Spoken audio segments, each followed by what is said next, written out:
Partindo para a terceira pergunta que a gente vai responder aqui, apesar de que nós já tratamos de alguns tópicos, né, dessa pergunta, que é como acontece esse novo nascimento.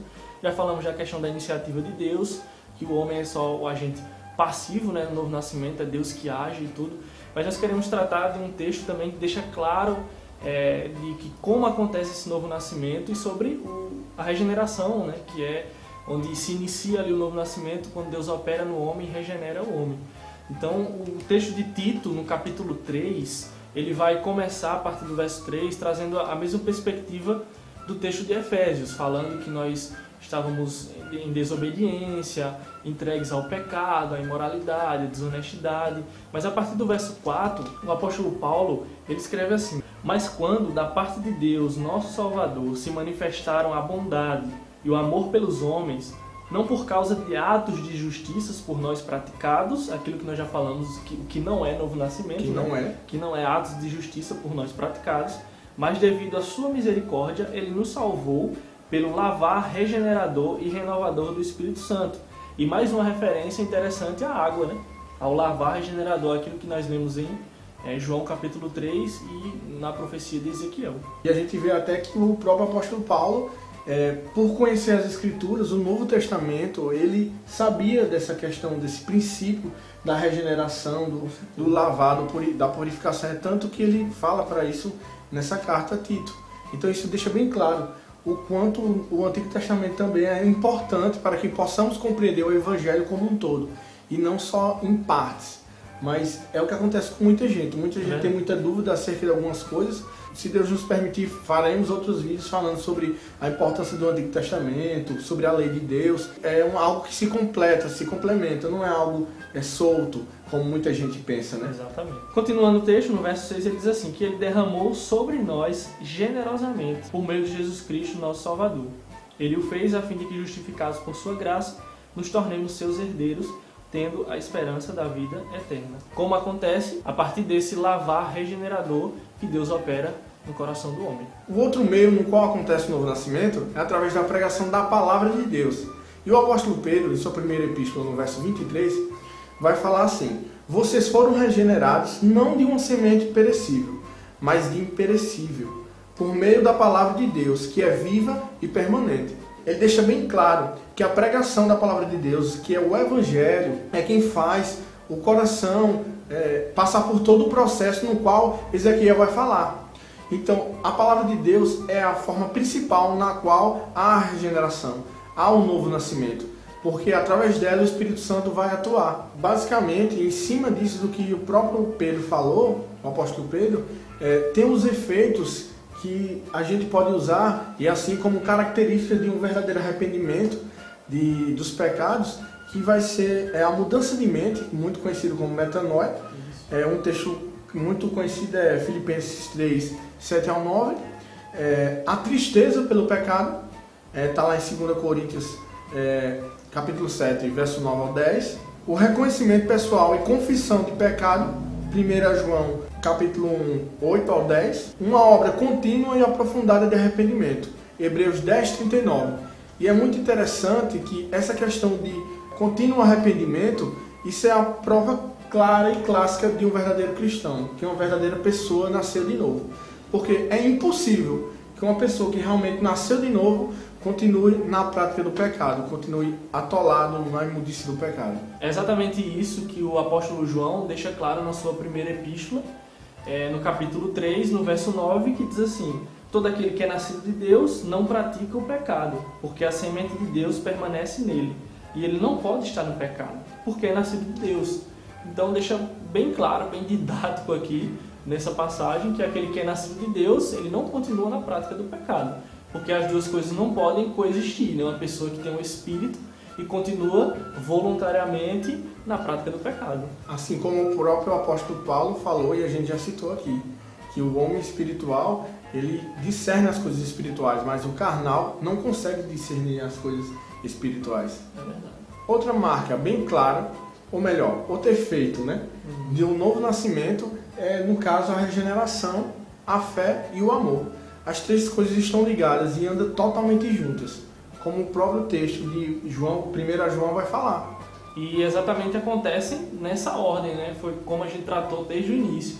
Primeiro a regeneração, a fé que Deus opera e o amor, que é um efeito claro de quem nasceu de novo. O texto de 1 João capítulo 5 diz assim: todo aquele que crê que Jesus é o Cristo é nascido de Deus, e todo aquele que ama o Pai ama também o que dele foi gerado. Assim sabemos que amamos os filhos de Deus, amando a Deus e obedecendo aos seus mandamentos. Porque nisto consiste o amor a Deus, em obedecer aos seus mandamentos. E os seus mandamentos não são pesados. O que é nascido de Deus, ele vence o mundo. E esta é a vitória que vence o mundo, a nossa fé. Então deixa claro que diz: o que é nascido de Deus, ele vence o mundo. E o que vence o mundo é a nossa fé. Aquilo que Deus, através da regeneração, opera no homem, a fé em Cristo. E o texto fala que quem é nascido de Deus e quem ama a Deus, ele obedece os seus mandamentos e ele ama o seu irmão. Então é um efeito claro de uma pessoa que nasceu de novo. Ele obedece os mandamentos, ele ama a Deus, ama o seu irmão e tem fé e vence o mundo. Como o próprio Jesus, que a gente já citou até aqui, fala para Nicodemos que é preciso que ele nasça de novo. Jesus não está dizendo: seria bom que você nascesse de novo, ou é bom que nasça de novo, é legal que nasça de novo. Não, ele disse que é preciso, é necessário que nasça de novo. Justamente por isso. Porque quando nascemos de novo, como o texto falou, que vencemos o mundo, essa vitória, quem vence é a nossa fé. Então, e não a nossa imaginação, ou até mesmo as nossas obras é quem vence o mundo. Não, é a nossa fé em Cristo Jesus, é que vence o mundo. Outro efeito claro de um novo nascimento são os frutos do Espírito. Gálatas capítulo 5, no verso 22, Paulo vai deixar bem claro os frutos do Espírito, né? Ele vai estar falando no capítulo, no contexto do viver na carne e do Espírito, e como uma coisa milita contra a outra, luta contra a outra. E no verso 22 vai dizer que aquele que vive no Espírito, ele é manifestado nele os frutos do Espírito, e todo mundo conhece: amor, alegria, longanimidade, benignidade, bondade. Todos esses frutos são efeitos claros de um novo nascido. E quando o apóstolo Paulo fala sobre isso, ele quer deixar bem claro que o cristão, ao nascer novamente, a ter esse novo nascimento, ele vai ter a sua vida totalmente regada no caminho do Espírito. Ele vai dizer que vivam pelo Espírito.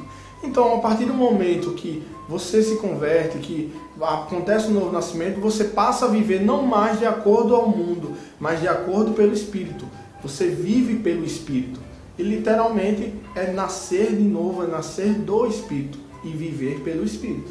O que podemos concluir é que é impossível um cristão que realmente, verdadeiramente nasceu de novo, viver numa prática mundana, numa vida totalmente dilacerada, longe, corrompida, totalmente 100% longe de Cristo, longe do Evangelho. Cada vez mais que ele conhece a palavra de Deus, que ele se aproxima da palavra de Deus, a palavra vai o libertando das coisas que realmente fazem mal à sua espiritualidade, fazem mal a ele em relação à comunhão com Deus. É tanto que o salmista vai deixar algo bem claro, isso lá no capítulo 97, verso 10, que todo aquele que ama o Senhor odeia o mal. Então, isso é uma prova bem clara de que devemos odiar o mal. Então, o cristão, a partir do momento que nasceu de novo, ele passa a odiar o que é mal, porque Deus é santo. Tudo isso que nós tratamos nesse vídeo deixa bem claro a importância de nós como cristãos, entendermos a importância do novo nascimento. Entendermos que essa é uma verdade espiritual básica para a nossa caminhada com Deus. Entendermos como se dá o novo nascimento, o que é verdadeiramente um novo nascimento, e isso que Diego acabou de dizer, os efeitos de uma pessoa e como isso se dá de forma prática, de forma visível, nas pessoas que realmente nasceram de novo e foram alcançadas por Deus. E deixando bem claro que não chegaremos à perfeição, não, mas também não falo de forma libertina. Pelo contrário, o pecado ainda tem efeito em nós, de uma certa forma. Agora que aconteceu a nova conversão, agora acontece a luta contra o pecado, que é diária. É isso que o apóstolo vai nos dizer. E o que é mais claro para a gente também é que essa luta diária vem através da oração, do jejum, vem através da fé em Cristo Jesus. Porque tanto o jejum como a oração são práticas que em si mesmo não têm nenhum valor. Se elas não estiverem enraizadas na essência que é Jesus Cristo, que é o Evangelho, que é a vida cristã em si, elas não têm poder. o cristão, ele que realmente nasceu de novo, ele vence o mundo. E essa vitória é a nossa fé. E esses são os meios pelo qual acontece a santificação que Deus opera na vida do cristão. Esse é o processo do cristão, a partir do momento que ele nasce de novo, até o momento que nós estivermos lá na glória com Cristo. E nesse meio tempo, nesse processo, se dá a santificação de Deus na vida do cristão. Entre tropeços, entre cair e se levantar, nós estaremos sempre olhando para Cristo, caminhando, olhando para a sua palavra, obedecendo os seus mandamentos. Mas esse é um tema aí para um próximo vídeo, né? Que faremos, se Deus permitir. É isso aí, galera. Esse foi o episódio do nosso vlog. Se você gostou ou não gostou, deixe nos comentários. Precisamos saber da sua opinião. Pode meter pau, a gente tá aqui pra levar porrada. Pois a é, gente fica aqui à vontade. não tem frescura com nada. Aqui a gente não tem esse negócio. Não pode falar, porque aqui a gente quer aprender, a gente quer evoluir. E ouvindo as suas opiniões, o que vocês acharam é que a gente vai realmente tomar pra gente e ter uma base do que a gente precisa melhorar. Então, contamos com a sua ajuda. Compartilhe, dê seu joinha aí. E é isso aí. E muito importante também, compre aí o livro do John Piper, Finalmente Vivos, que é um livro muito bacana. A gente abordou alguns dos tópicos desse livro, né? Alguns. Poucos. Muitos. Então compre aí, se você ficou com um gostinho aí de quero mais, então compre esse livro. Na Editora Fiel a gente vai deixar aí o link na descrição do vídeo. A gente decidiu, toda sexta-feira, a partir das 10 horas da noite, ir ao ar o nosso episódio. A gente conversou com o nosso empresário Rafael Souza, ou melhor, o nosso produtor aqui. Fizemos uma reunião com a equipe enorme desse de 3 pessoas e chegamos à conclusão que o melhor horário, o horário ideal, realmente é a partir das 10 horas, toda sexta-feira. Então, uma sexta vai ser o episódio em que a gente coloca, estaremos nós dois, e um episódio será o devocional. Não se esqueça, é muito importante você se inscrever no canal para você receber a cada vídeo que a gente postar novo, você já ficar sabendo. E dê sugestões de temas também, porque a gente tem esperado isso de vocês, temas pra gente abordar aqui para fazer um conteúdo bem legal. Então é isso aí, esse foi mais um episódio do Vlog Você Que Pensa. Até o próximo vídeo. Valeu!